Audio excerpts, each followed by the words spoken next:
കൽപ്പാത്തി രഥോത്സവത്തിൽ ജീവിതത്തിൽ ആദ്യമായിട്ടാണ് വരുന്നത്. സഫലമായി എന്നാണ് തോന്നുന്നത്. വളരെ വളരെ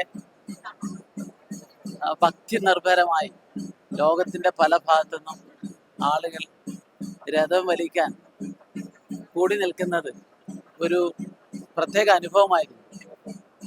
മറ്റൊന്ന്, പ്രധാന രഥം മുന്നിൽ ആള് വലിക്കുക, പിറകിൽ ആന തള്ളി നീക്കുക. വളരെ വളരെ ഭക്തി നിർഭരമായ ഒരു പുതിയ അനുഭവമാണ്. എല്ലാ ഭക്തജനങ്ങൾക്കും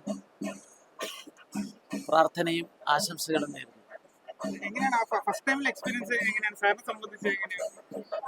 അല്ല, രഥോത്സവത്തെ കുറിച്ച് ഞാൻ കേട്ടിട്ടുണ്ട്, വായിച്ചിട്ടുണ്ട്. പക്ഷെ ആദ്യമായിട്ടാണ് ഇവിടെ വരുന്നത്. ഞാൻ മൂകാംബിക ക്ഷേത്രത്തില് ഉത്സവത്തിന് പങ്കെടുത്തിട്ടുണ്ട്. അതിൽ നിന്ന് വ്യത്യസ്തമാണ്. ഇവിടെ ഒരുപാട് പ്രത്യേകതകളുണ്ട്. ഇവിടെ വരാനും ഈ വലിയ ഉത്സവത്തിൽ പങ്കെടുക്കാനും സാധിച്ചത് ഒരു പുണ്യമായി കരുതുന്നു. പാലക്കാട് ഇലക്ഷനും കൂടിയാണ്. സത്യത്തിൽ ഇലക്ഷൻ 13 നിശ്ചയിച്ചത് ഇന്ത്യൻ ഇലക്ഷൻ കമ്മീഷൻ പറ്റിയിട്ടുള്ള ഒരു ചെറിയ കൈപ്പിഴവാന്ന് ഇപ്പൊ മനസ്സിലാകുന്നത്. ഇന്ന ഇലക്ഷൻ ആയിരുന്നെങ്കിൽ ഞങ്ങളെ ബൂത്തിലും ആളുണ്ടാവില്ലായിരുന്നു. കാരണം എല്ലാ പ്രവർത്തകരും ഇവിടെ രഥം വലിക്കാൻ നിൽക്കുകയാണ്.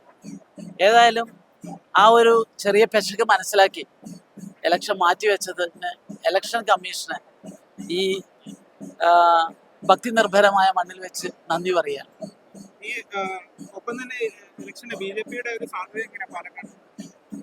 ഈ ഉത്സവ പറമ്പെന്ന് രാഷ്ട്രീയം പറയണ്ടെന്നാണ് ഞാൻ വിചാരിച്ചത്. ഞാന് ബൈ ഇലക്ഷനില് 3 മണ്ഡലത്തിലും പോയി വന്ന ആളാണ്.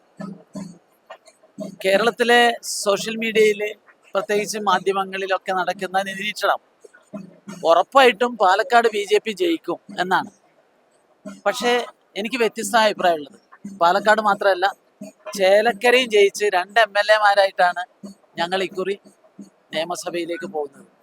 ഉറപ്പാണ്. വയനാട് ഞങ്ങൾ നില മെച്ചപ്പെടുത്തും. വളരെ വളരെ അനുകൂലമായിട്ടുള്ള ഒരു രാഷ്ട്രീയ സാഹചര്യമാണ് NDAക്ക്, വിശേഷിച്ച് BJPക്ക്.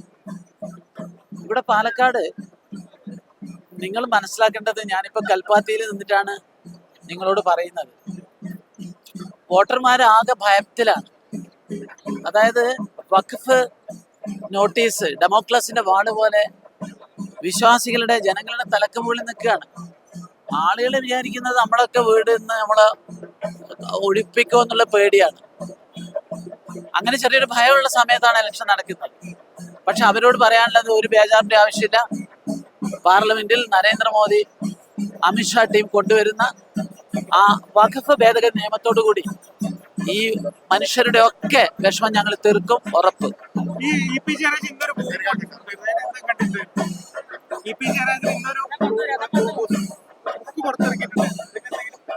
ഞാൻ പറയാം.